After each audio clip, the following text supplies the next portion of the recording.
that written down now. Was he, yeah.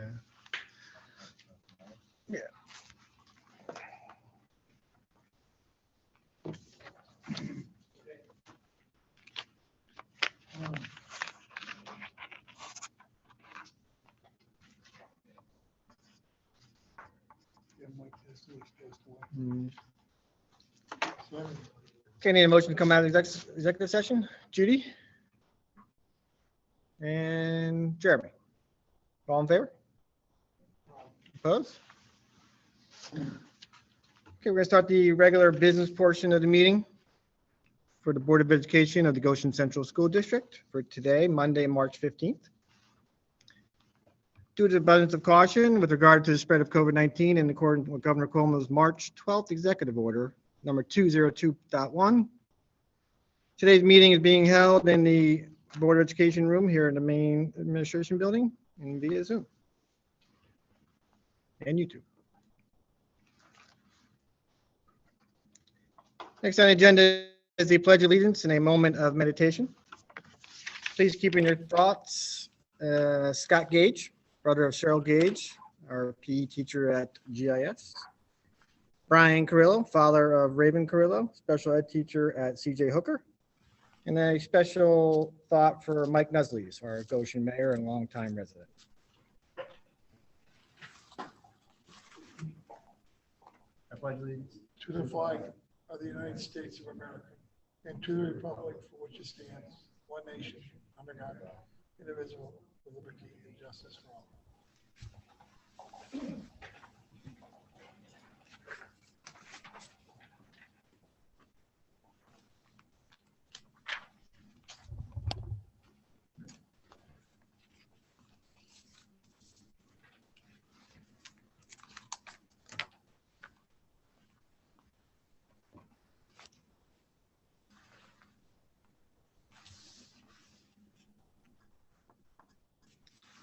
Next on the agenda is the President's Report.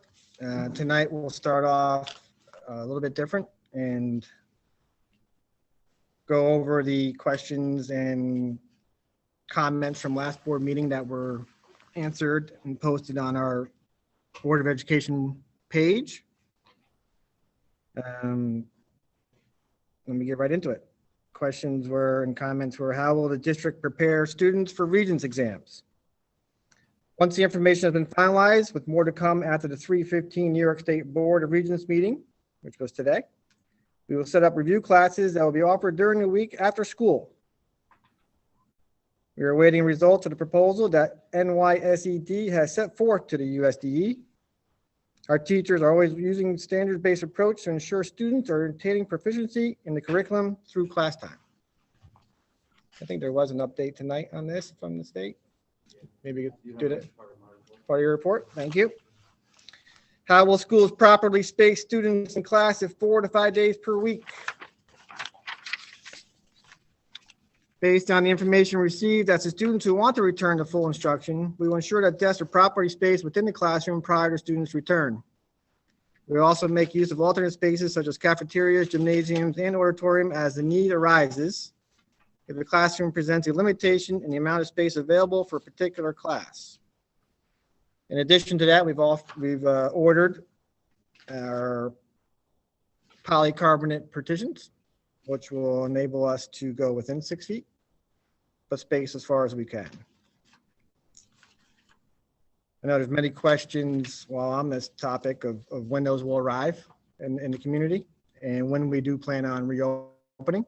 So as of right now, we expect those barriers to be in by April 10th. And our target date to return is April 19th. Maybe we can put that on the update as well. Is the district working to help staff receive vaccinations? District officials are working closely with the Orange County Department of Health to schedule vaccination for all employees who have not received it. Employees who are interested in receiving the COVID-19 vaccinations submitted their information so they will be contacted as soon as an appointment is available. I'm pleased to announce we've made great progress on this. 5 days. Tremendous. And Almost 100. almost 100 in the last couple of days, right? 5 days. So you want to do it in your report? We'll do it in your report. I'm just going to go over this and then you can update anything from this last time in your report. Politics needs to be kept out of schools because it's jaded and one-sided. Examples included noted were the CJ Hooker's art boards are showing CNN in classrooms, as well as other issues. Classrooms are a space for our students to be able to view material as long as it is presented in an unbiased way so that all perspectives can be discussed. Our classrooms are a great place to model for students how fair, open, and equitable discussions can occur with all points of view being respected. We value and respect the individual voices of our students in the way in which they express their ideas. It's the position of our district that teachers cannot interject their own political beliefs, but act as a mediator and foster the exploration of all ideas. Being exposed to other points of view is essential in developing critical citizens who develop their own perspectives and become active participants in the future. 8th graders deserve an in-person moving up or celebration. CJ Hooker continues to monitor the rules, restrictions, and regulations set forth by the Orange County Department of Health. As we get closer to a more of a reopening throughout the county, we'll be announcing our plans for our 8th grade moving up ceremony and celebrations. The Board of Education will support the CJ Hooker and the administration any way we can to ensure these students get what they deserve. I speak for everybody on that. All parents' concerns need to be addressed. Some are ignored if they don't give their name.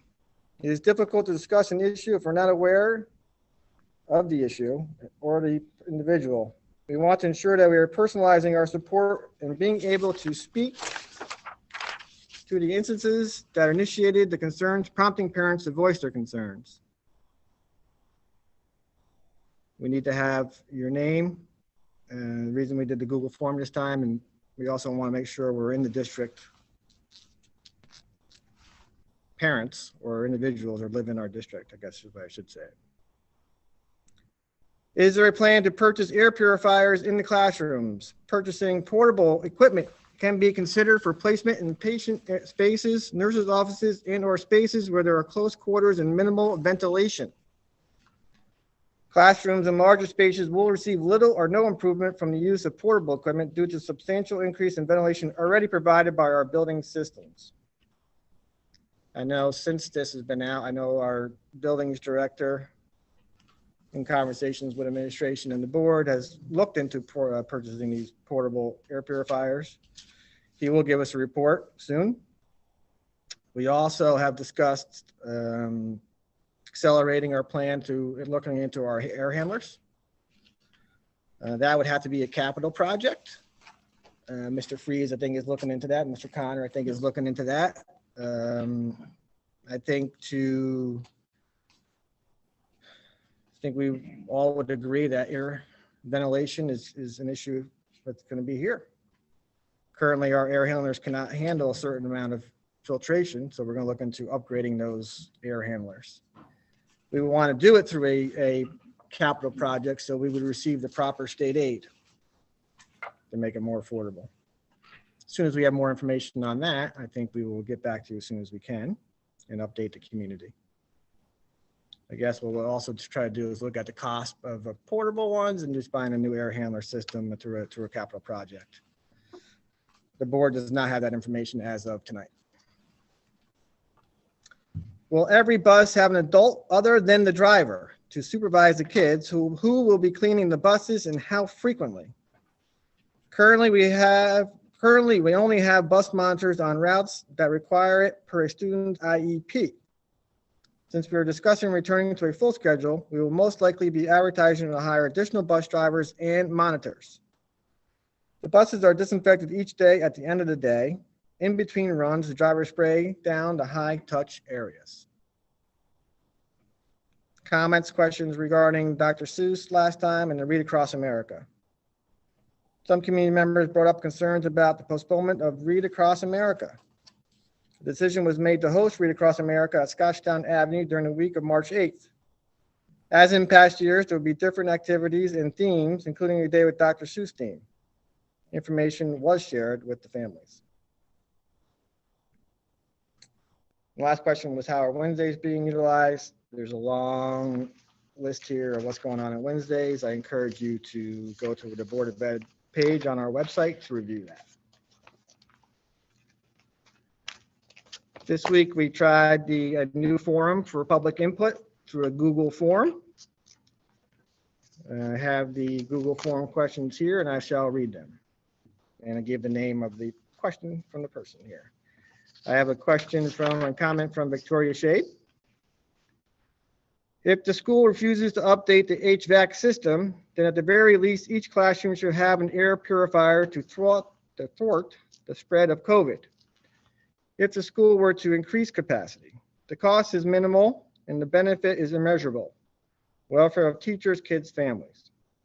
Until children can be vaccinated, approximate safety guidelines must be followed. Another comment, question from Victoria Shade. Teachers should all get a COVID vaccine ASAP. I do not want my child exposed to COVID, especially if the district is entertaining the thought of relaxing CDC guidelines. Inadequate ventilation, sorry, open windows is not adequate ventilation. An HVAC system with COVID filters is putting more kids in the classrooms, minimizing the 6-foot distancing, etc. I have received yet another email that a teacher at SAS has contracted COVID, and now I'm worried whether my child has been exposed, whether to keep her out of school going forward. I shouldn't have to worry about my child getting COVID when she goes to school. I should worry about what she has learned. Please encourage all teachers to get vaccinated. Please also update the HVAC system immediately. Our children and families' health are top priority. Patricia Hartley. She has two. One, please consider bringing back the 5 p.m. bus. Working families need it for their kids to participate in after-school activities. Two, I would like to acknowledge and thank organizations in our district that stepped up and helped out the less fortunate during the last year. I've seen the football and soccer teams at the high school, Leo Club, and student governments at CJ Hooker, Youth Ending Hunger at GIS, and SAS PTO with Mrs. Jankowski's help, all collect food and toiletries to donate to the Goshen Food Pantry. I am sorry if I missed any organization, but please know your efforts are appreciated and commended. I love that teachers, staff, and students have come together to help others in our community.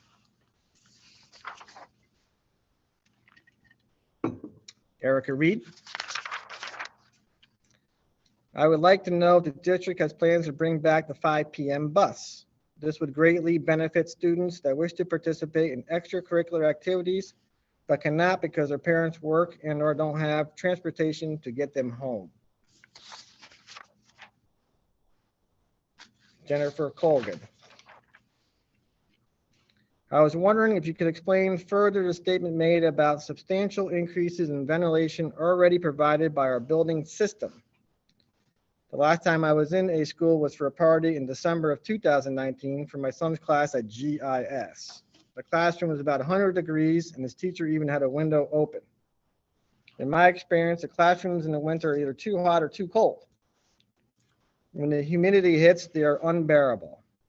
Have changes been made recently with the ventilation systems? If so, can they be explained? Thank you. Mr. Freeze, we'll get that answer to you from Mr. Freeze and Mr. Connor. Jennifer Conklin. Clarification of quarantine for proximate contacts. Dr. Gelman of Orange County Board of Health has emailed me that schools have the power of own discretion on this. Why are we not implementing? Example, positive student in a classroom where they ate lunch, all quarantine. Classroom where mask on and 6 feet apart, or 12 feet in gym and music. Do not quarantine unless they are within 3 feet of individual for 15 minutes or have symptoms. Westchester, Ulster, and Dutchess County are already doing this. They follow the same New York State Department of Health guidelines. I have letters and emails. Why are we dragging our feet and quarantining unnecessary people? I would like to see data that supports the continuation of this practice. I requested a phone call or to meet with the superintendent and have not gotten a response.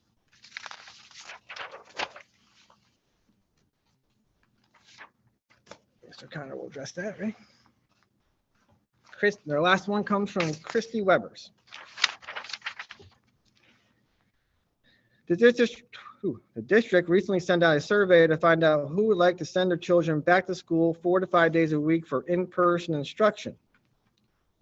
What were the results of that survey? What is the projected date you are looking at to get these kids back into school 4 to 5 days a week? You have the survey, Mr. Carter, or do you want me to? I don't have it in front of me, but approximations I can give. Yeah, it's about 85%. Yeah, it was like 1250, 1260 in the affirmative, about 250, 260 saying uninterested.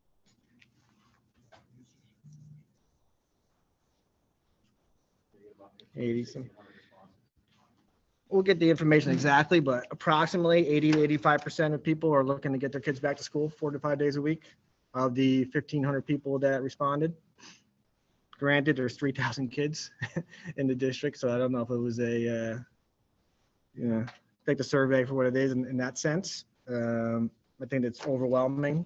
I think that the good thing, and I think the thing the board and the administration has thought of here is to provide that option to remain remote throughout the rest of the school year for anyone who's not comfortable, and we totally understand that. I do understand. I would like to make this comment about quarantining and close contact. I think I tend to agree. Close contact needs to be clarified from the Department of Health, and we're waiting for that clarification. A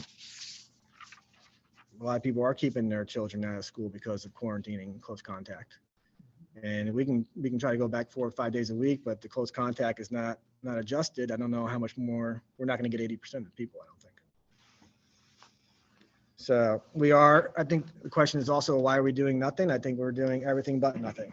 I think we are working with local health department, where we're looking at our local lawmakers.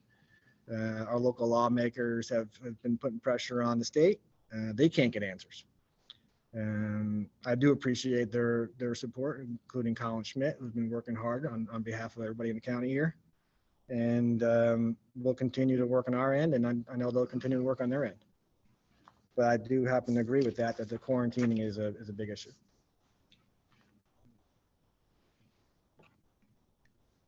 Air filtration, ventilation is a big issue as well, and we're working towards that resolution as well. So I think we're making progress during difficult times.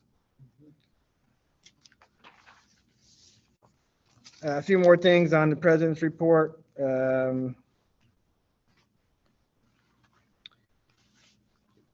I'd like to commend all the teachers through the programs like Science Olympiad and Odyssey of the Mind. They made it the best they possibly could during this virtual year. I know that the Science Olympiad team had very excellent results here recently. I know the junior team has advanced to the States, which is great during this different time.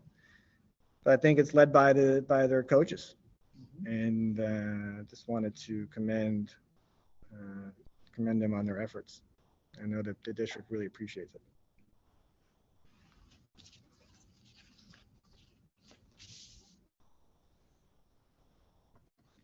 Next on the agenda is the legislative update. Martha Bogart. First of all, I'd like to welcome Martha back in person. It's been a long time, and it's great to see you. Thank you. It's great to see all of you too. Now that I'm vaccinated. I want to start by saying that I did attend virtually, of course, the OXPA meeting, and the main focus of that meeting was a regent spoke, and she really talked about what the Board of Regents is trying to do. You unmute your computer so you can be heard. Oops.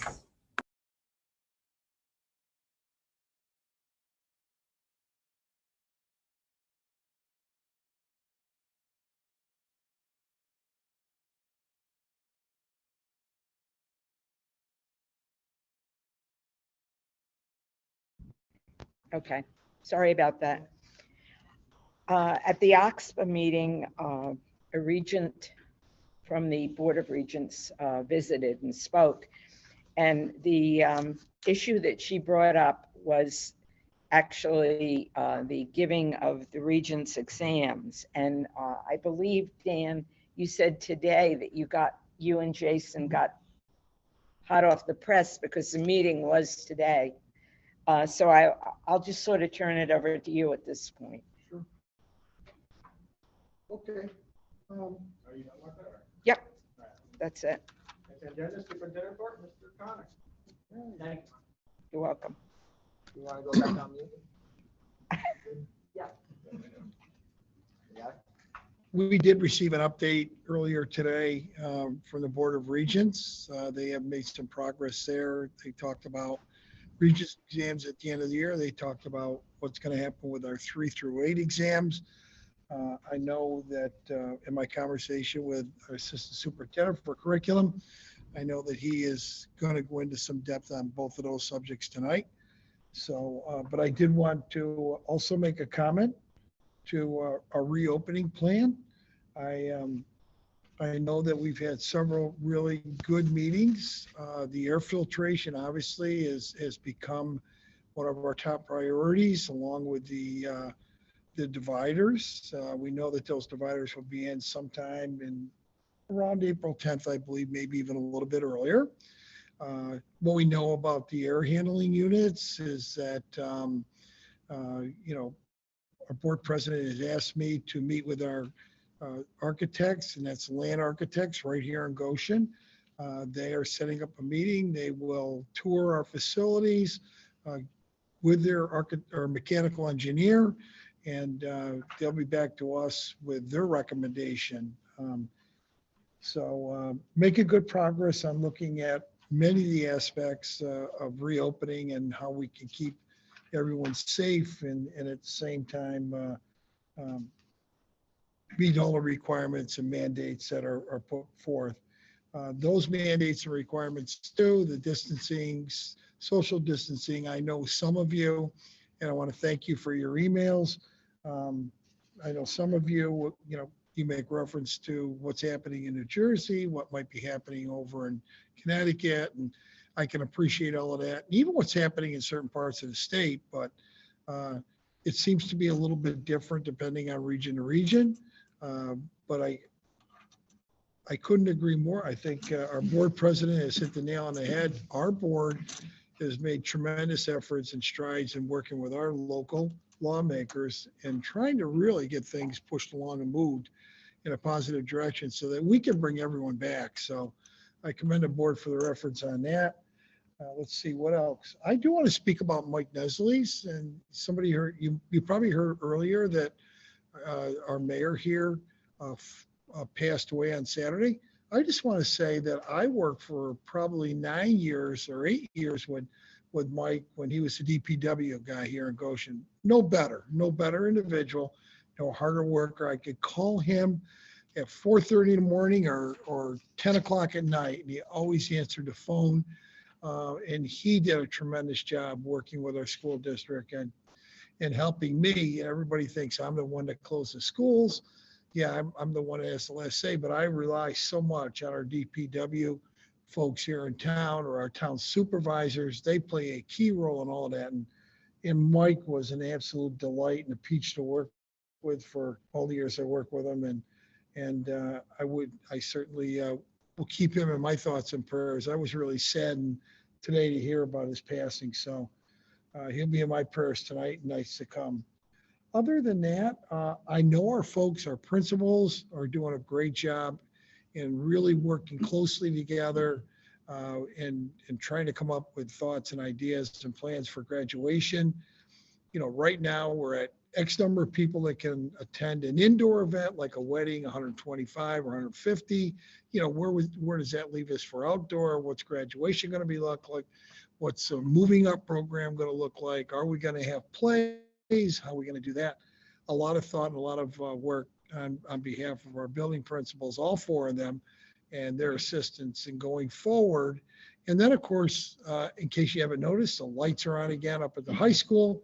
It's really exciting times. Trust me, it wasn't like it was what I remember it being, but it was great to be there Friday night.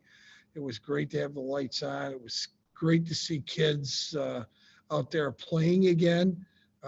Do I miss the 2,400 people that would come to our games? I sure do. You know, but it's what it is right now. It's still going to be a lot of fun for this, what we're calling a fall 2 season, and then launching right into a spring season. So as far as if you're interested in, you know, where do our kids fall in? When do these seasons take place? I believe you can go online. You can certainly get an update on when these seasons, one will end and the other will start. If you have any questions regarding any of that, as far as start up and finish, pick up the phone, call our athletic director, Matt O'Brien. He's at the high school. I believe it's 615-6162. But give him a call. He'll talk with you and share all that information with you. Other than that, I think that pretty much completes my report. Oh, yes, and it's the second board meeting in a row. I've not remembered to do that. In case you're interested in having a lot of fun and enjoyment and getting to share in a lot of decisions. Now, I really think it's a very important role, obviously, in every district. But if you're interested in serving as a member of the Board of Education, petitions will be available March 18th here at Central Office, Mo? Here at Central Office. So good luck to anyone who might pick up a petition. Thank you. And thanks for reminding me. I got you. Yeah. Any thoughts on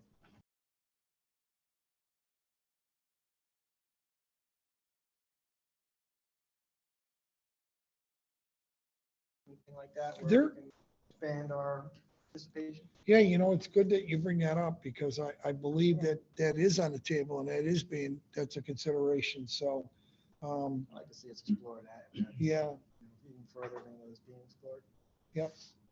So a number of different approaches.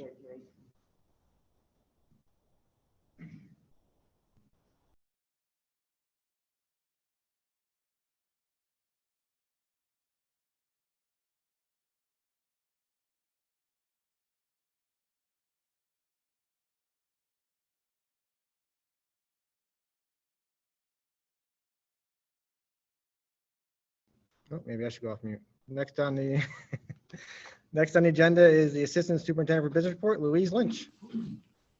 Hi, good evening. Most of what I have to discuss tonight is relevant to budget.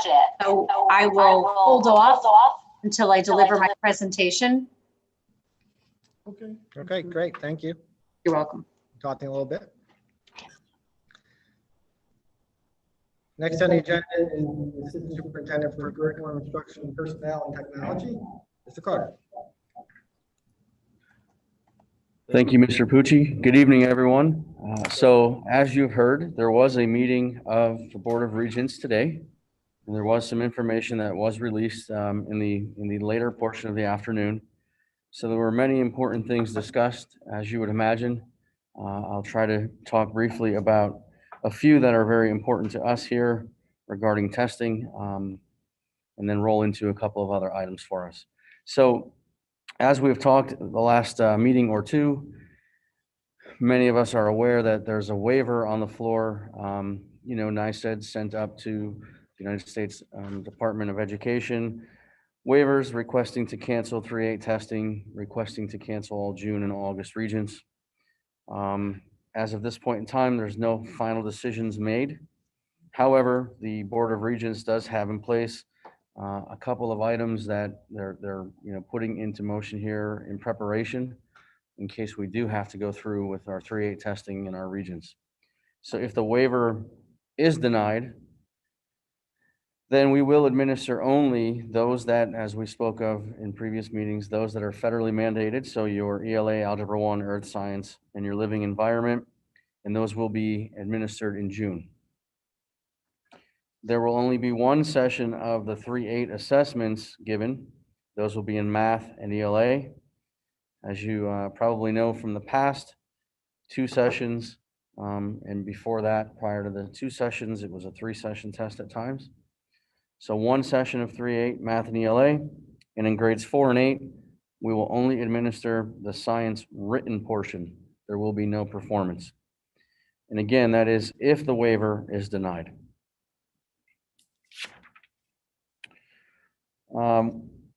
In the memo that was released, it was stated that tomorrow NYSED will send out information regarding ordering of the Regents exams, but more important, the schedule of the exams. And then on Thursday, if we did not receive a response from the United States Department of Education, there will be memos issued regarding 3-8 assessments and NYSESLAT assessments. So of course, it's everything that would be solidified in those memos as far as what we are required to do, timeframes that they must be administered in, so on and so forth. Probably one of the larger pieces of the Regents portions, students enrolled in Regents courses will earn graduation credit as long as they pass the course that they are enrolled in that would culminate in a Regents exam. So of course, we've got the 4 that we're administering. However, the graduation requirements for those and others are relaxed. So as long as they meet, a few of the criteria that were released, it's the same criteria from last January's exemptions. They will, get the credit for graduation. With that, moving into AP exams at Goshen High School. Goshen High School will begin administering the AP exams on May 6th. And we will run that through the last day of testing, tentatively May 27th. Of course, there are 2 formats of the test. There's the pencil and paper, and then there's the digital format. So our students will be taking part in both of those by choice. They will be administered at Goshen High School with a proctor. High school is doing a great job of not only scheduling, but doing the best that they can to provide a very equitable and accommodating environment for all of our students. So they will be, of course, administering to those that are already in person and reaching out to those students that are learning remotely. Those students will have an opportunity to come into the building with the proper accommodations in a safe environment that's provided, proctors available to take their Regents, or rather their AP. We will be holding AP review sessions on Wednesdays moving forward to better prepare our students for these AP exams. Just want to take a moment to thank Jen Martin and Sarah Jabbar and also Dina Lenz and the guidance crew for all of their hard work in prepping this. As you would imagine, there will be a lot of phone calls and a lot of work to provide the necessary environment to get as many students in as possible. We will also, work with legal counsel. We had a conversation with legal this evening prior to our executive session to discuss, maybe that instance in which a student does not want to come in to take the test. So we'll work out those finer details as well. Jason? Yep. Can I ask you a question? Sure. When Regent Wills spoke at the meeting, I asked the question, why was it at this time of year that we're deciding that we're going to give a Regents as opposed to earlier? And she said that the main reason was they were trying to get information for the federal, because the federal government wanted data, and that was. And then she did say that no one would be held back from graduation because of the, the Regents. Mm-hmm. And then what she said was the students that are in the classroom, getting actual in-classroom instruction, would take the Regents. The students that are on remote will not be taking the Regents. And I thought that was an interesting idea. And I was wondering, is that still in this plan? So there are a couple of points that you hit on, starting with, the accountability issues. So the accountability measures that are usually associated with the growth scores and so on, as a result, the Regents exams are relaxed at this point in time. And essentially, the federal government does want to monitor student growth and achievement levels. And it's their belief that at this point in time, administering all state assessments and Regents exams will allow them and allow us to better monitor student growth and achievement. It is something to be looked at as far as those that are remote, because it is said that state assessments will not be administered remotely. However, once again, I believe we'll be reaching out to see those that want to come in to actually sit to take those with reasonable safety measures and, of course, accommodations that are necessary. So in other words, some remote students who would like to take the Regents would then have the opportunity to do that, So this is so that they could, So this is a discussion that we have to have, to figure out how we can increase those numbers for those that do wish to take it, but, may not feel comfortable coming in with the masses to do so on Right. administration days. okay, thank you. You're welcome. Moving outside of the realm of the meeting of the Board of Regents and assessments, just wanted to mention that, again, Wednesday, March 17th, C.J. Hooker and Goshen High School will be working with Jim Wright to go through how to use classroom-friendly assessments. And this is one of our 2-hour workshops on a Wednesday, mind you, that will help our teachers to become better prepared to use classroom data to monitor student progress. So I just wanted to mention that to you. And lastly, I know that vaccinations are something that, we're all interested in talking about. So publicly, I just wanted to mention that we did work closely as a district with Sun River Health at 2 separate locations last week on Tuesday and Wednesday. We were very fortunate to have the opportunity to work to have some of those vaccinations set aside for Goshen Central School District employees. It's district-wide employees, not just teachers. We had approximately 70 employees vaccinated Tuesday and Wednesday collectively. Just wanted to say thank you to Shar O'Connor, our building administrators, all of our directors for their assistance in helping us to organize the clinic, to get everything in motion, to get our people over to the clinic, to provide the necessary time to do so, so on and so forth. And I also want to say, it's a big thank you to Sun River Health for working with us to make all of this happen. And then shortly thereafter, we had another opportunity through Mr. Connor and a few of his connections in working with Mrs. Jering, Jan Jering, Superintendent of Schools in Florida, where we were able to get approximately 30 of our employees vaccinated at their clinic this Saturday. So, it was a pretty good, let's say, 7-day stretch for us where we were able to get about 100 employees vaccinated. That's in addition to those that had already taken it upon themselves to travel all over the place to get vaccinations. And I know that we have more coming in the future with those that are signed up independently as well. So I do believe we're making good progress. However, I don't have overall numbers to share, but I did want to mention that. And once again, thank you to Sun River and thank you to our colleagues that helped us with this event. I'd like to say, Jason, thank you. I think it was, a really wonderful thing to do for our people. And I did actually hear from one of the people that went to get the shot, and she described it, how well organized it was, that there was a welcoming place, a place to wait for the vaccination, and it was just very smooth and excellently done. So thank you, Jason. Yeah, thank you. Many of your people, many of the CTEC people went down Saturdays.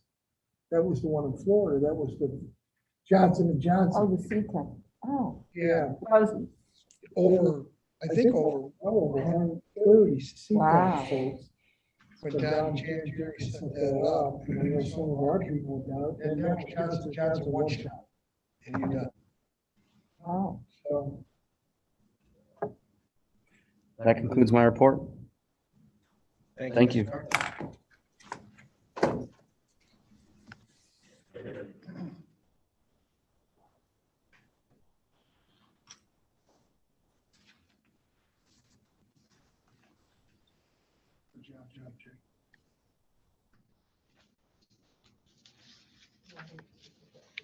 Okay, next on the agenda is the consent agenda. Need a motion? Jeremy and Tom? Be resolved upon the recommendation of the superintendent of schools. The Board of Education accepts the retirement of Ellen Dickinson, music teacher, effective July 1st, 2021. Ms. Dickinson has been with the district for 25 years. Be resolved upon the recommendation of the superintendent of schools. The Board of Education accepts the retirement of Christopher Tucci, art teacher, effective July 1st, 2021. Mr. Tucci has been with the district for 34 years. Be it resolved upon the recommendation of the superintendent of schools, the Board of Education accepts the retirement of Robert Fry, building maintenance mechanic, effective May 27, 2021. Mr. Fry has been with the district for 19 years. Be it further resolved upon the recommendation of the superintendent of schools, the Board of Education approves the remainder of the consent agenda as presented. All in favor? Opposed? Aye. President Pucci, thank you for the opportunity to speak at this time. And as I did at our last board meeting, and I would like to take this opportunity to, thank and wish our retirees the very best. You're looking at about 78 years of service here between those folks. They've done a great job for us. It's really unfortunate that during these times, these are always terrific moments for all of us to bring them here to a board meeting.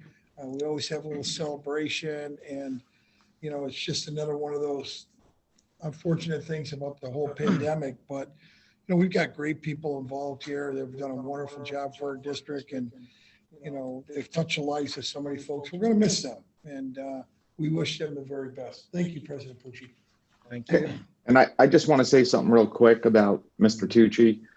Echo He your started. comments oh, Mike. Yeah, I just wanted to say just about Mr. Tucci. He started when I think I was in sophomore, junior, and he was an awesome teacher at the time, and he just had a successful career at Goshen, and he's a really good person, and I just wish him the best of luck. He's one of the good guys. Great, thank you, Mike.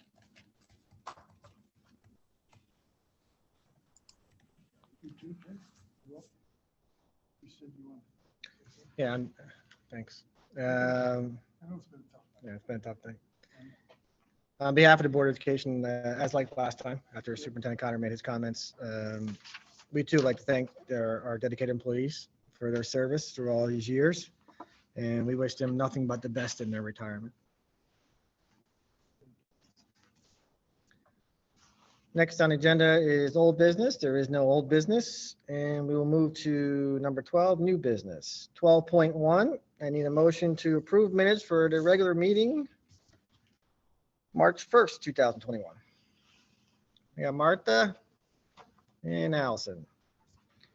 Be resolved upon the recommendation of the superintendent of schools, the Board of Education approves the minutes for March 1st, 2021, regular board meeting. All in favor? Opposed? 12.2. Motion to accept annual fire inspection report and certificates of occupancies. Jeremy? Tom? Be it resolved upon the recommendation of the superintendent of schools, the Board of Education acknowledges receipt of the public school fire safety reports as presented on March 2nd, 2021. It is noted that any non-conformances that were indicated at the time of inspection were corrected and new certificates of occupancy had been issued. Additionally, it is noted that legal notice will be published at least once in newspapers of record, and that the fire departments with jurisdiction covering school facilities have also been notified and given access to inspection reports. All in favor? Opposed? 12.3, the motion to approve contract with Goshen Football Touchdown Club. Martha, and Mike.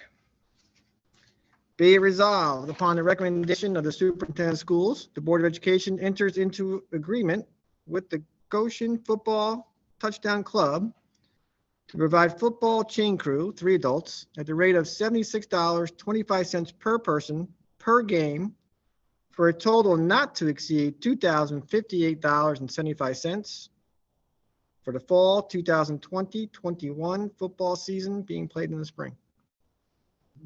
All in favor? Opposed?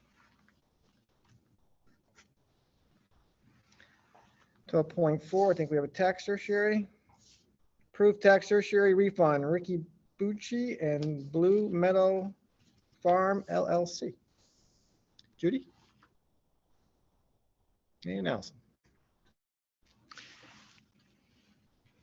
Be it resolved upon the recommendation of the superintendent of schools, the Board of Education approves the payment of tax tertiary judgment awarded to Ricky Bucci and Blue Meadow Farm LLC, Town of Hamptonburg, Section Block 6-1-51.22, and Section Block 6-1-62, as per the court order entered into the office of the Clerk of Orange County Supreme Court on December 24, 2020, and served upon the district on February 3rd, 2021, in the amount of $1,884.72 and $6,094.97 for a total of $9,979.69 for the 2020-21 school year.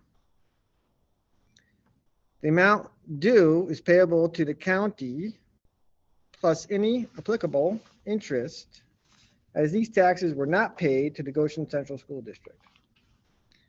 Be it further resolved that in order to fund said tax tertiary judgment refund, that budgetary appropriations for the 2020-21 school year be increased by $7,979.69 for code A1964.400, and that the $7,979.69 be transferred into the general fund budget from the tax tertiary reserve as the offsetting source of revenue. All in favor? Opposed?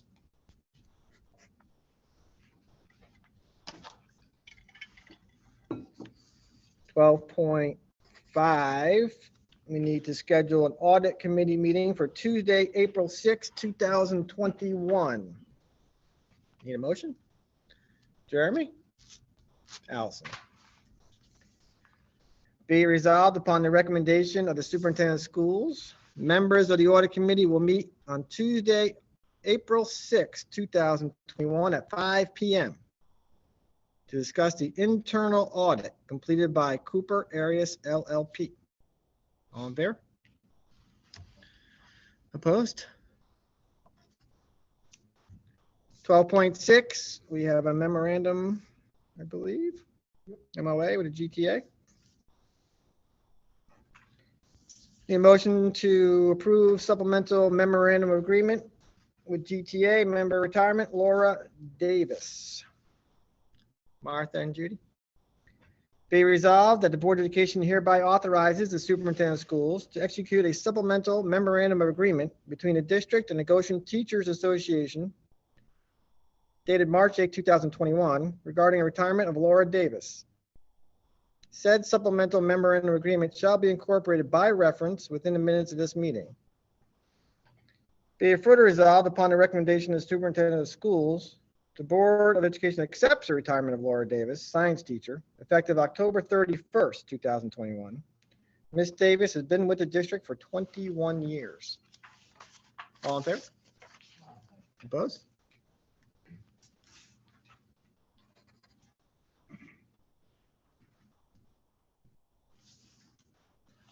$12.7, another MOA with the GTA. Need a motion to approve supplemental memorandum of agreement with GTA member retirement Deborah Schultz.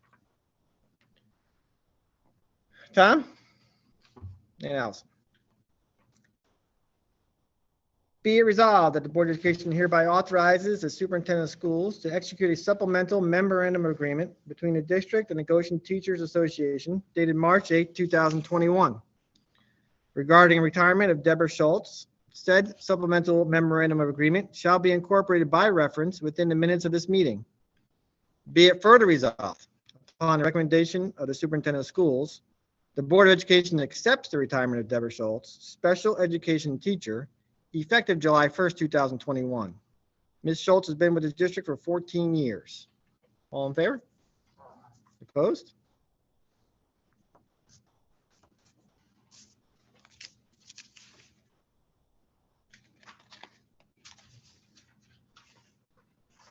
Thirteen, 2-3 after we do the presentation. Okay, now we have some budget workshop presentations. Mr. Connor, would you like to?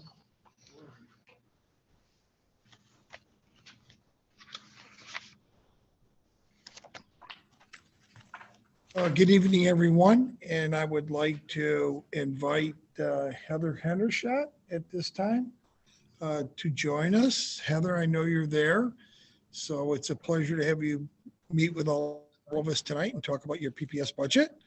So I will look to you, Heather, to take from here. Thank you, Heather. Thank you for having me. I just want to check to see if I have the ability to share my screen. I think I do. Okay. There we go.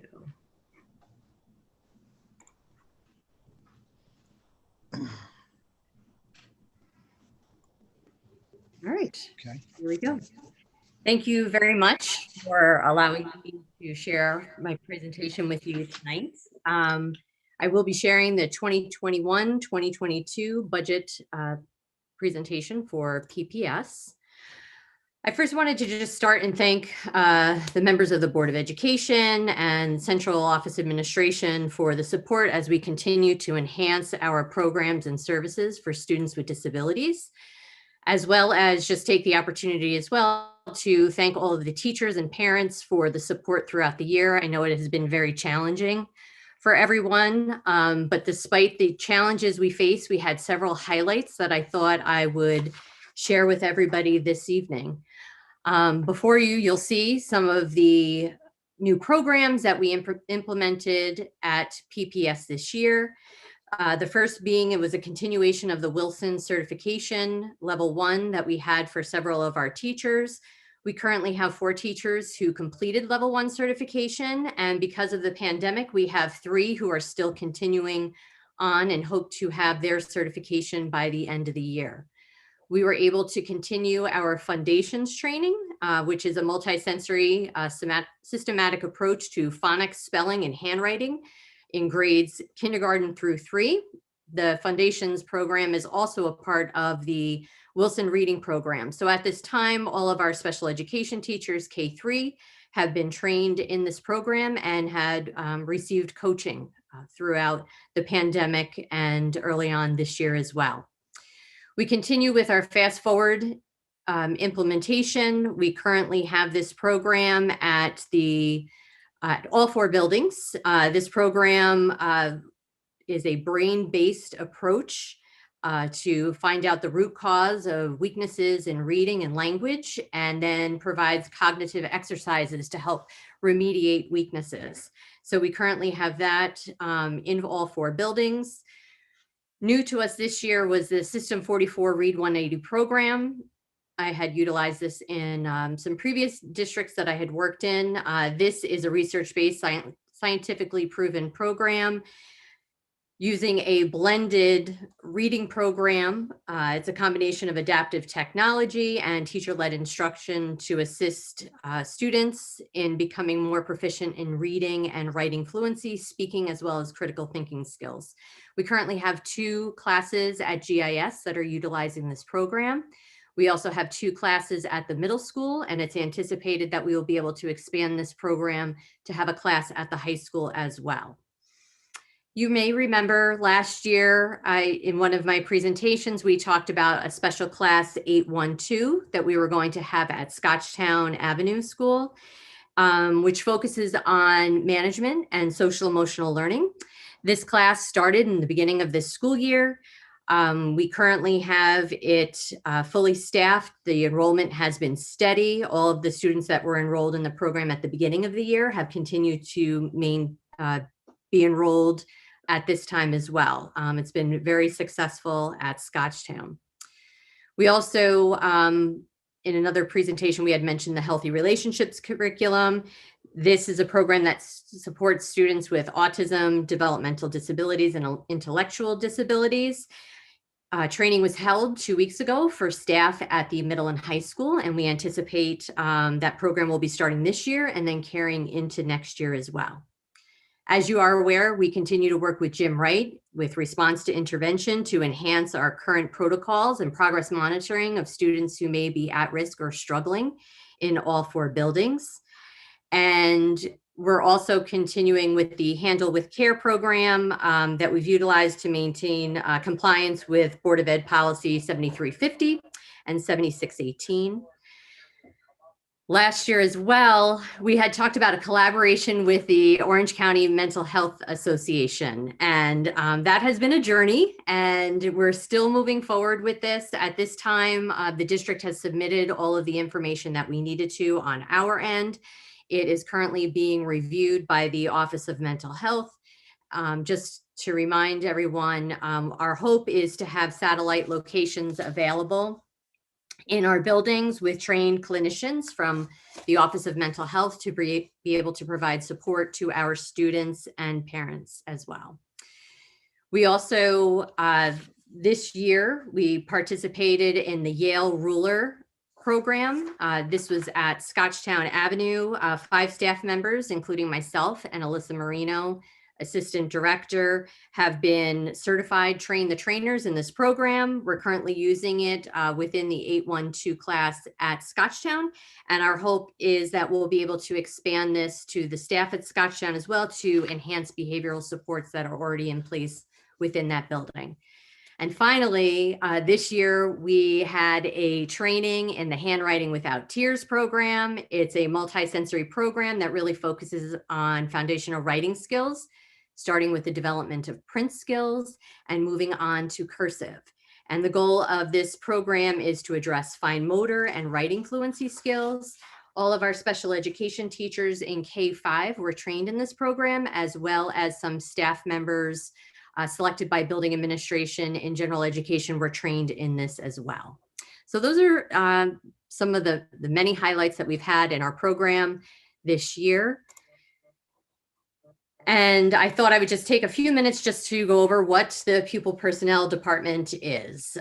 So we currently oversee 3 committees: the Committee on Special Education, Preschool Special Education, and 504. We currently oversee case management for those students at St. Dominic's, Hamptonburg Home, Crystal Run Village, which is a new placement that we have within our district this year, as well as students who are in private school settings. And you'll see throughout the lists there are several areas that we do case management for. The PPS department is made up of special education teachers, related service providers, our English language learner teachers, school nurses, and then our clerical staff as well. There's several areas that PPS is responsible for. We have to maintain compliance with the regulations, and I've listed some of those areas that we have to maintain compliance with for you to see. It ranges from special education students to our students who are in foster care placements or may be eligible as being temporarily displaced under the McKinney-Vento Act. We also have several fiscal responsibilities. We oversee the development and management of our federal grants that include our 611, 619, our school age and preschool grants, as well as our Title III, which is our English language learners. In addition to overseeing the purchasing, the district of location billing, and district of origin billing as well. The PPS department also has data reporting. So we have to report all of the data regarding our graduation rates, our students with disabilities, our 504 students, maintaining accurate records to make sure that our numbers are correct, especially at Beds Day, as that can impact our state aid as well as our identification. Shifting gears over to our enrollment, you'll see that our enrollment has been relatively steady over the past 2 years, or actually it dropped from the 1920 school year to the 2021 school year. It's estimated that we're going to be pretty much where we were this year going into next year. Just some important things to note that over the past 4 years, we have been able to provide services to some of our students who were in out-of-district placements, returning them to in-district placements where they have maintained their enrollment and stayed with us. To date, we have returned 12 students from out-of-district placements. It's anticipated 2 more students will be joining us at the end of this year to start the new year with us. But what's interesting in these numbers, and it doesn't necessarily reflect that, we had a lot of movement as far as families leaving and coming, but something that was important to note is this year we had 25 transfer students who came to our district, which is an increase of 9. We had 9 the year previously. So we've seen a lot of movement coming in as well as movement moving out. We just have our preschool numbers there. Aging into preschool in September, we have 44 students who currently receive preschool services, will be at Scotchtown next year. Some of those students will continue to receive services. Others will be discharged by the end of the year. Our numbers for next year are lower, which we are attributing to the pandemic. We had many preschools that were closed, so therefore our referrals to preschool are not where they typically would be this time of school year. So as I believe the preschools continue to open, we'll start seeing more numbers of students being referred. So that number may increase for next year, but right now it's projected that we'll be at about 56.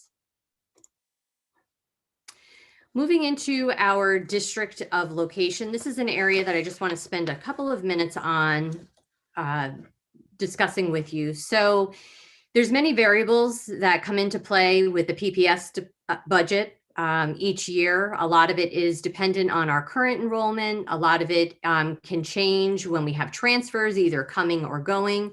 But next year is going to be a little different for us and a little bit of unknowns that I just wanted to talk to you about. So we have a new school in our district, which opened in August of this year, Over the Moon. And that program, it's anticipated that there are going to be at least 3 students that I am aware of who will be requiring special education services for next school year. Parents have until June 1st to request services from our school district. But as of right now, 3 have contacted me who will be attending Over the Moon. You may or may not be aware that Burke is expanding their program next year. They're going to have a middle school academy. And so there will be students there in grades 6 through 12, as well as we have St. John's. As you may recall, in August, it was anticipated that the Warwick location was going to close and merge with our Goshen location. Because of the numbers and because of the pandemic, both locations remained open. However, it is anticipated that Warwick will be closing and those students will be coming over to us. If that happens, our enrollment will go up to 16 students who will require special education services at St. John's, as well as there will be an increase to 17 students at Burke. What's important to note is that next year is a transition year for the Burke Academy. So therefore, parents have the option of keeping their children either at St. John's to continue their middle school for next year, or they may go to Burke with the anticipation that in the 2022-2023 school year, the middle school will no longer be, the middle school grades will no longer be at St. John's, but will be at Burke. So there's a lot of balls in the air that we're currently juggling. In an attempt to be proactive, I did send a letter to all of the building principals at St. John's, Burke, and Over the Moon for them to include in their registration packet for parents, giving them timelines that they need to follow in order to receive transportation or special education services. So I'm hoping that by providing that letter, we'll have a better idea of what the enrollment will look like going into next school year. But I just wanted to put it on your radar that we may have an influx of students who are at these schools that will require services, and we'll have to take a look at staffing with that once we have a better idea of what those numbers look like. Moving forward, our 504 enrollment is anticipated that it will remain consistent where we were this year. Our English language learners have, the numbers have dropped some. We did have 10 students who were in the high school who had moved on. Either they had decided to go into the workforce, or they moved because there were there's some construction going on in some of the apartment buildings, so they moved to other districts. But in taking a look at the numbers too, in addition to that movement, we have had a very high success rate of our students who participate in the NICE slot, and I'll attribute that to the program, but the teachers as well. A lot of our students are currently testing at the commanding level. So that's why we're seeing a drop as well in the numbers there for our English language learners. So as a whole, you'll see our final budget number. We have an increase of about $64,000. As I mentioned earlier, we had talked about, or I spoke to you about variables. Well, one of the variables is that we had a student move in who is in an out-of-district placement, which caused that number to go up. But I thought I would just take a few minutes just to go through the line items here, just to explain what is covered under each area. You'll see that there's been a lot of movement to balance our budget based upon transfers, curriculum that has been brought in, but our PPS supervision, that is what allows us to run our PPS department. So there's professional dues, there's conferences, our office materials and supplies fall within that line item. Our home and hospital instruction is, the district is billed for educational services for students who are placed at facilities such as Four Winds or Rockland Children's Psychiatric Center. When they're there, we are billed for those services, and that comes out of that line item. We have our psychologists and speech line. So we are required to do mandated testing for IEPs as well as 504s. So this includes all of our testing software, publications, conferences for our related service providers to attend, as well as the office materials and supplies. I think it's important to note too that we have expanded our testing battery to follow the state's guidelines as far as dyslexia screening and reading assessments. As well as this year, we had several of our testing protocols expired, and there are now new versions. So we have to convert over to the newer version. So that is what is in the psychologist and speech line item. We have our health services, which includes our contractual physician services, supplies, health services through BOCEs, and charges we may receive for students who are maybe attending a private placement in another school district. Our in-district services, you'll see that there was an increase there, but increase within the budget. As far as in this line item, that covers our district-wide equipment, our staff conferences and training, as well as our assistive technology that we use, our devices that require warranties and maintenance, as well as our contracted employees for occupational and physical therapy services. It also includes evaluations that may be required to be done through someone on the outside because it's not an area of specialty for us. And it includes the supplemental materials that I had discussed in our highlights that we are currently using and wish to maintain for next year. It also includes anything that is required for the services that we provide to our district of location areas. Our English language learners line, that's currently, there are two funding sources. The one you see in front of you is in our budget, but there's also Title III services that we receive as well. But in this line item, this includes our translator services, our materials and supplies, anything that's needed for our ELL department, or anything that's needed to assist our parents with being able to access their child's curriculum. And then we have the St. Dominic's home, which you'll see there's been a steady decline over the past several years. The enrollment at St. Dominic's has decreased. Students in that program are placed, not by us, by outside agencies. And it's anticipated we'll have 2 students who will be there next year. And then finally, we have all of our out-of-district placements. And this includes our students who attend BOCES, our students who may attend day and residential placements, but it also includes the students who attend Hamptonburg. They're in there as well. And even though we do bill back for services, we do have to front the costs and keep that within our PPS budget. So with that, you'll see, as I mentioned before, our proposed budget is $5.4 million roughly, with an increase to account for the tuition that we had for a transfer that came in. And if there are any questions, I'll be happy to answer them. Judy? I would like to ask, where is Over the Moon located?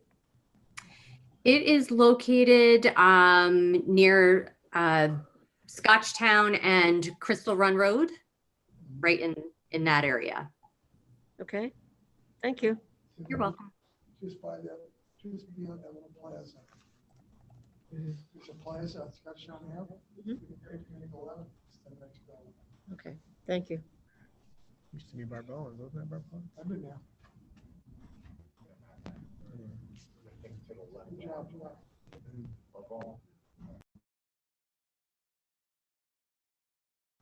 Thank you, Heather. Next.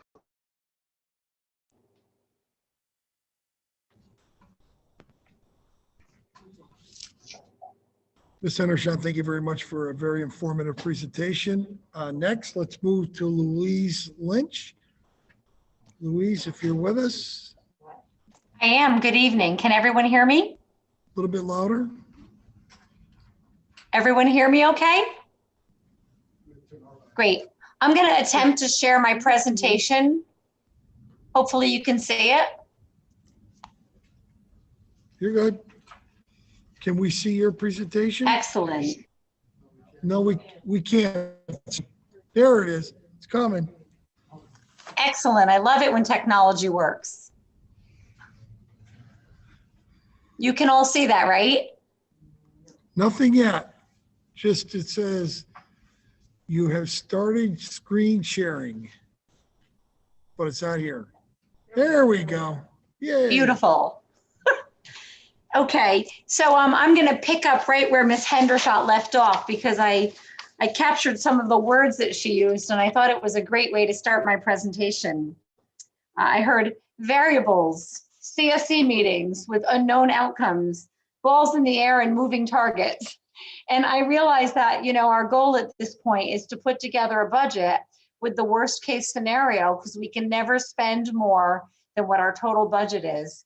So we are all putting a great deal of effort into this, a lot of detail, but there are all those factors of things that continue to change. So I'll start with that. So let's see. Oh, okay, slide number 2.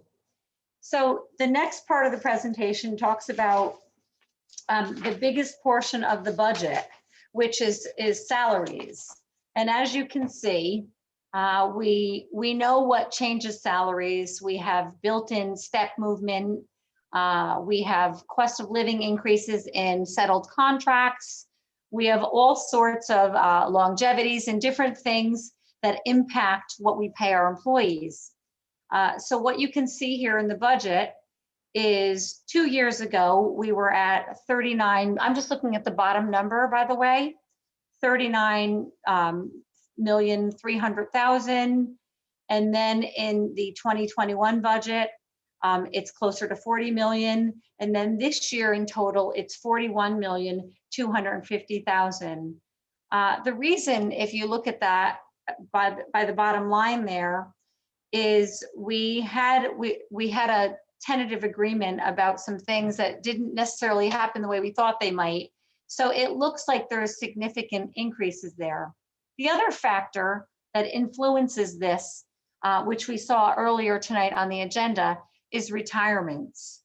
So as you all know, when there's a retirement, sometimes we have someone who leaves at a much higher salary, and we're able to incorporate some lower salaries. But this slide here reflects the existing staff and the known retirements. Now, as they trickle in, we're hoping that we'll have a few more savings here. But as you recall and you see tonight, these are coming in still. So again, it's a bit fluid.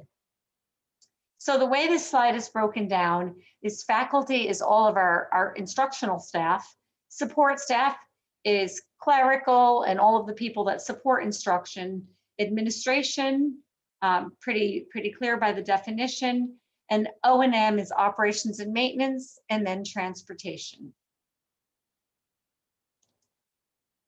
Okay, oops. Debt service is the next significant driver of the budget. And our debt right now, fortunately, has become pretty steady. So you can see in the light blue there, that's our bond payment and the associated interest. If you recall, several years ago, we didn't have long-term bond established, so we had a short-term ban. So I try and lump this together so it has really an apples to apples view. We did not have a principal payment in the 1920 budget. We just had an interest payment as we were financing it long-term. Then the library bond, principal and interest, it's about almost 500,000 each year. As you know, that's an expense in the budget. And as Heather mentioned shortly about Hamptonburg, it's also on the revenue side. We receive that revenue. And then there is the bus ban principal and interest. What that is, I'll just give you a reminder, is when we do a bus referendum, we purchase those buses and then we repay them through borrowing instruments over the next 5 years. What happens is, let's say our payment might be $100,000, maybe we get 70,000 in aid, and the net impact is about 30,000. But this reflects the full expenditure amount on the expenditure side of the budget.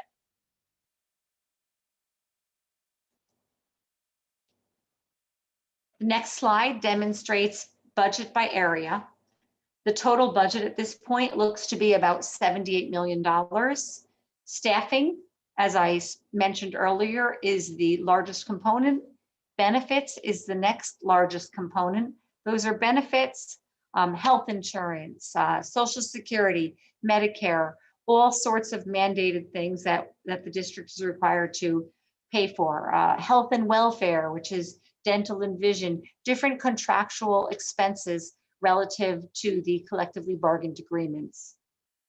I mentioned this earlier. There is a slight increase in TRS and ERS, but the health insurance is relatively constant. However, when there's a retiree, there is a new plan for the incoming employee. So that's a factor in this budget, as it is each year. PPS, that reflects the presentation you just saw. Debt service. Other is a multitude of little things that are really not significant enough to break out. Operations and maintenance. The high school, transportation, central admin, computer assisted instruction, technology, curriculum, testing, professional development, athletics, CJ Hooker, Goshen Intermediate School, and Scotchtown Avenue.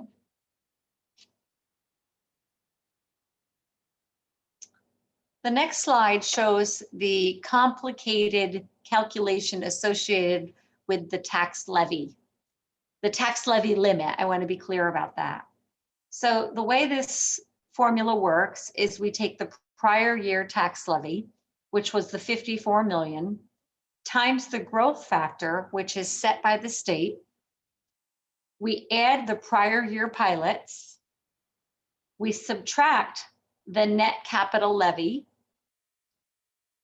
adjusted prior year tax levy. That's the 54,445,000 figure there. Then there's the allowable levy growth factor, which is where this formula gets the 2% label. It's not really a 2%, as we can see on this slide. The growth levy factor this year is 1.23, or the CPI.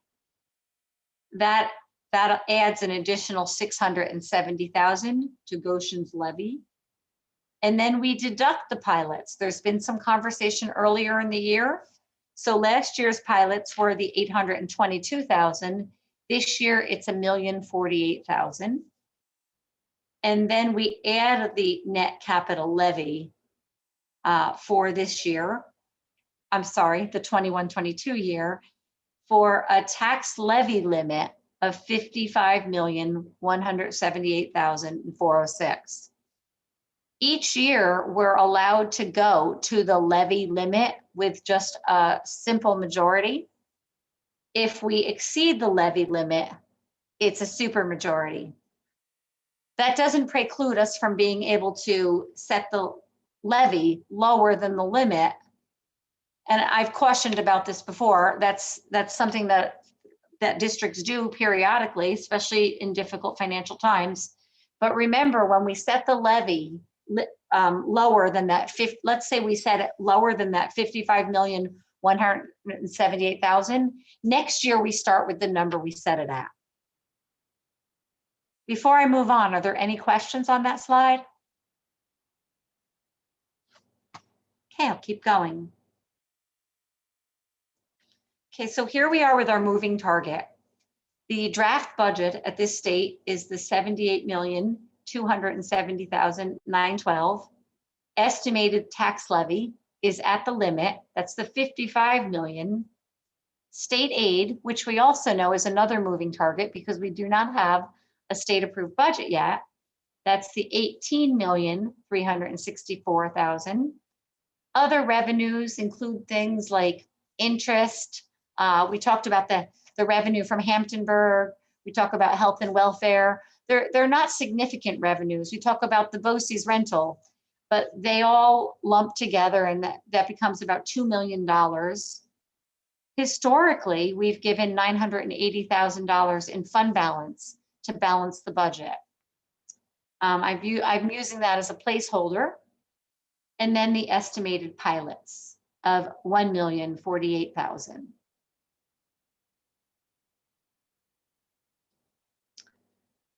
So at this point, you know, we talk about balancing the budget, and of course there are not a lot of options. These are the different options that are obvious. We could apply additional appropriated fund balance. Now that could create a challenge for future years because you have to recreate that if you want that figure to be constant from year to year. Generally, this time of year when we have a New York State approved budget, there's additional state aid. We're certainly, my fingers are crossed, I'm hoping that that materializes for Goshen. And then there's the option of expenditure or program reductions.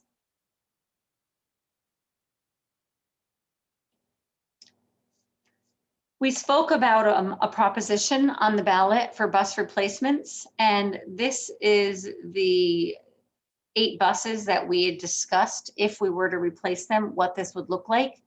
if this were to materialize and it was approved by the board and then subsequently the voters, this 652,000 worth of buses would be purchased in the 21-22 budget, and we would borrow for this in the subsequent year's budget.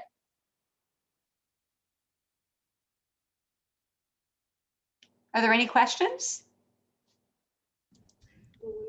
All right, let's go. Hold on a second, Martha. Judy first. Judy? Popular question around town is going to be, how is our budget impacted by Legoland? Do we have any kind of a ballpark number we can give people? Because they're really interested in knowing how that's impacting the revenue. Yes, and I want to research that number. I have that, but I don't have it at my fingertips. So I will absolutely get that information to the superintendent and let him disseminate it. But it does help the voters this year, and it will in each subsequent year. And I'm just going to recap what I said, but I don't have that exact number. But so what happened this year is Legoland and the hotel and all of the buildings, it was anticipated that their construction schedule would be complete prior to the March 1st deadline, where they would assess the taxable value of the buildings. And it's my understanding from the assessor that due to COVID and workforce limitations and shutdowns, that they were not able to complete the hotel. And so instead of it being closer to 95% complete, it was closer to 70% complete. But last year, it was significantly less than that. So what I'd like to do is give you that exact dollar amount so that you can talk about that. Now, when you saw that tax levy slide, what would happen is if the pilots weren't providing additional revenue, the levy would pick that piece up. So it is absolutely starting to control tax increase, but it is very slow at this point. Thank you, Louise. You're welcome. Martha? I noticed that I think it's 980,000. Martha? that- Mute. Sorry. No problem.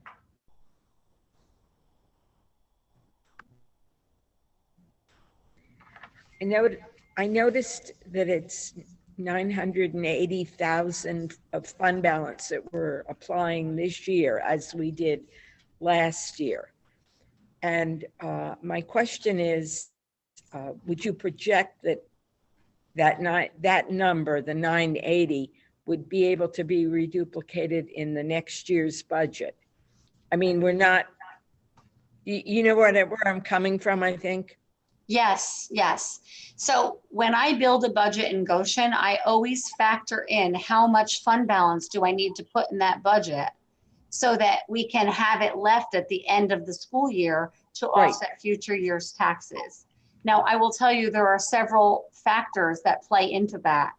And I hope you don't mind that I'm going to continue to use Ms. Hendershot as an example. But so let's say we have a family that buys a home in Goshen and their children have significant special needs and we're required to fund those. It's really not a joke, but early in my career, I had a family in another school district that had sextuplets. And as those kids got into kindergarten, there were significant needs associated with that. So I'd like to tell you that it's an exact science, but I absolutely plan Goshen's budget, assuming that we will need about $1 million. As things change throughout the year, maybe class enrollment increases, maybe it decreases, maybe there's other ways to entertain cost savings. We're always examining cost savings. How can we save money there without impacting the education to the children? But if there are other positive factors that allow us to save money, then as you know, there's extra fund balance left. But I generally create a budget in Goshen so there is the $1 million left, give or take.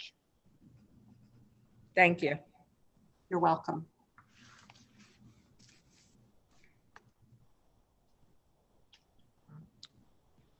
Before I move on, are there any questions about the bus ban or borrowing? We got more questions, yeah, Louise. Hold on one second. Come on, go on, let me go. You go. Tom? Hi, Louise.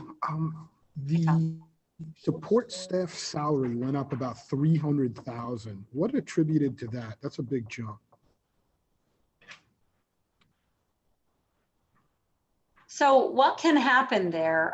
Well, first of all, I think I mentioned this, excuse me if I've been redundant, but in 21-22, there are no settled contracts.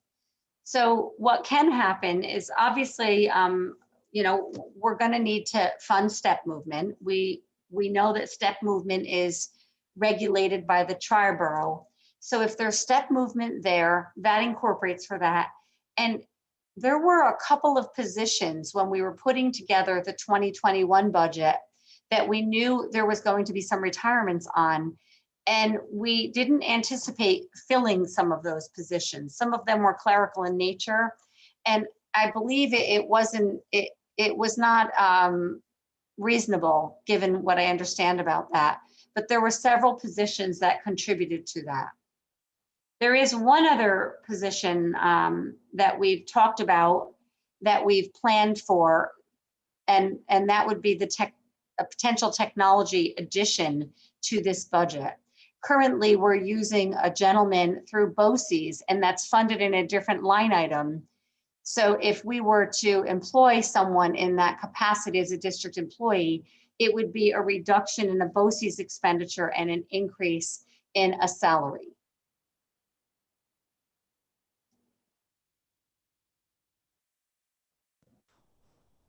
Okay, a couple quick ones here from me, Louise. That Sure. was one of my questions. Maybe we can get more detail on that, in between this meeting and next meeting on Tom's question.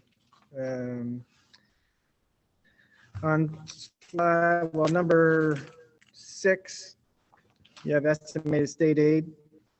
Yes. Do you have state aid numbers? What's the comparison from this year to the one you're estimating? Well, so interestingly enough, there's been some unusual activity with the state aid figure comparison this year. And I'm sure that several of you may have heard about this, but they're trying to add the STAR into it. Now, the STAR money we get is a revenue source that comes from the state, but it's a portion of our tax levy. So when I look at the revenue comparison, what happens is it doesn't, normally it compares to the prior year. If I look at the revenue from last year, it shows it would have been 17,647,000 plus the CARES money, which is 300,000, 17,900 this year. And I'm backing out that STAR portion because it's really not relevant. So it's 18,364,000. So that's about 400,000 in new money. Okay.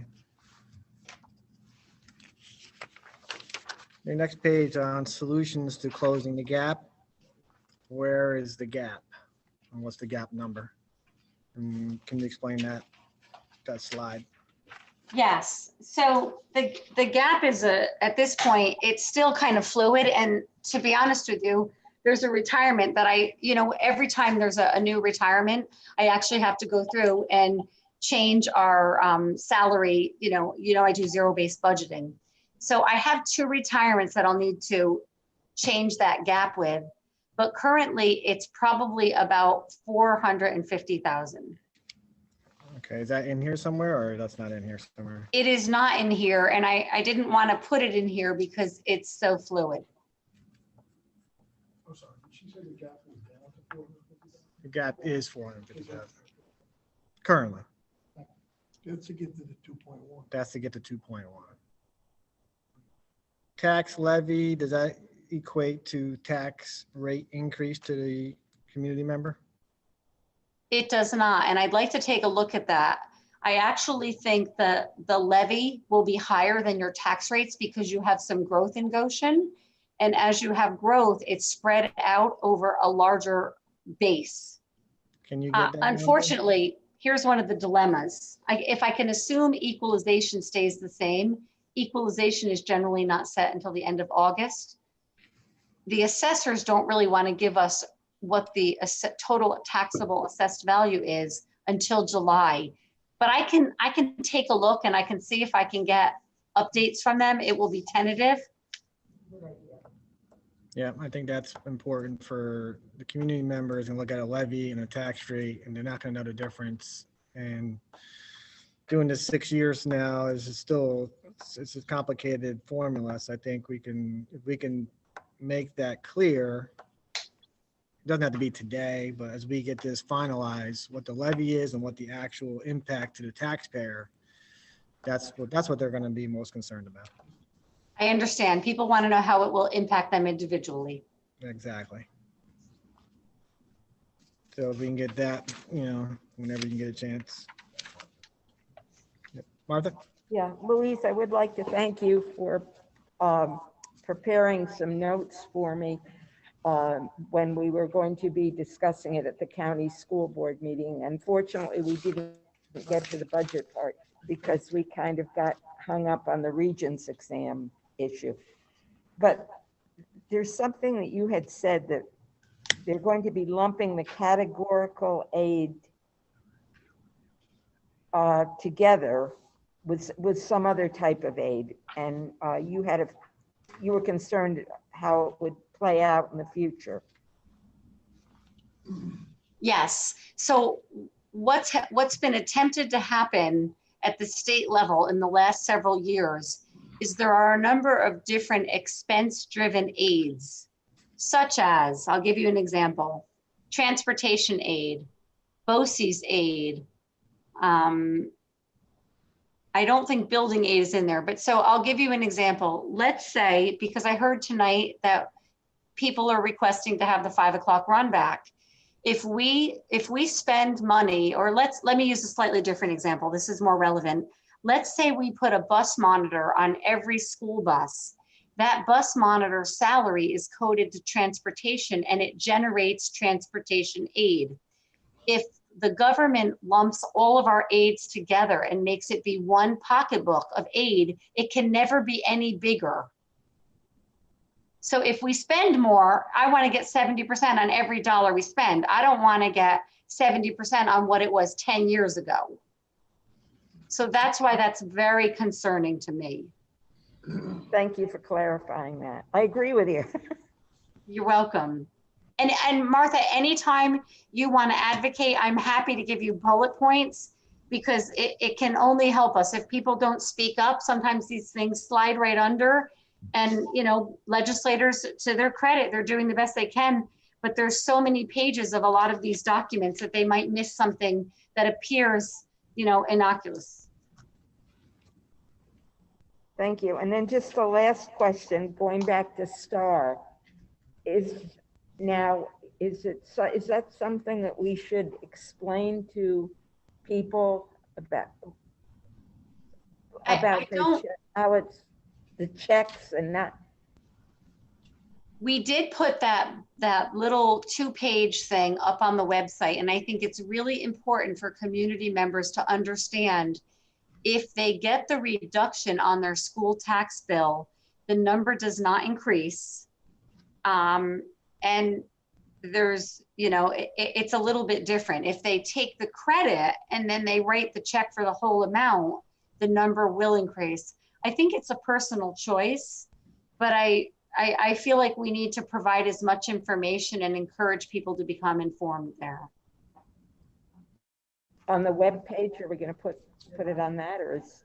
I believe Christina Gore has already put it up on the web page. Oh, great. Okay. We did that meeting too. Good. Okay. Thank you. Good, Martha? Thank you. Yeah. Want to go to mute, please? Can you go to mute? Oh, sorry about that. And one last thing, Louise, is maybe you can provide the board an updated spreadsheet on our reserve balances in the different accounts. Yes. Thank you. Do you want me to send that out? I actually have that prepared if you want to take a look at it, or would you like me to send that out with some explanations in a correspondence? Yeah, if you can send in a correspondence, that'd be great. Sure.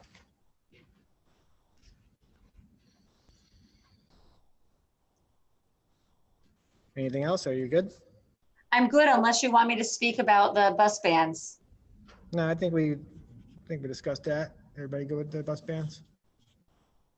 Any questions? Great. Nope, Thank you.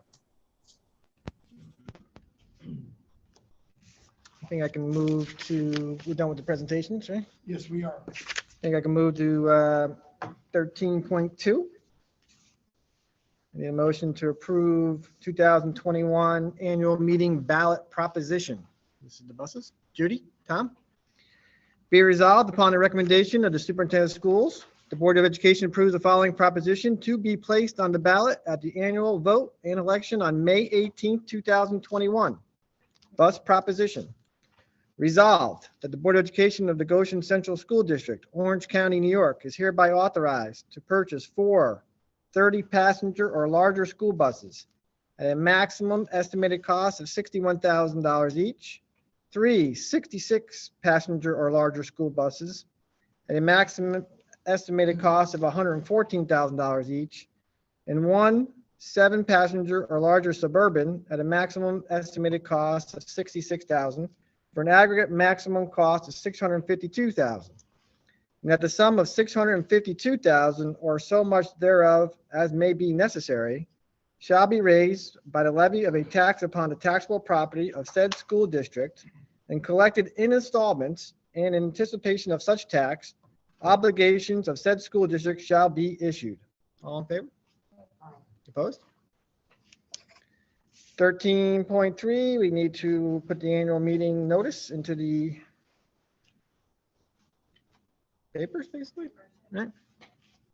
13.3, need a motion? Jeremy? Allison? Be it resolved that the Board of Education of the Goshen Central School District hereby approves the annual meeting notice and authorizes and directs the district clerk to give notice to the qualified voters of the school district of the annual public hearing on the budget and annual meeting, school district election, and vote. All in favor? Opposed?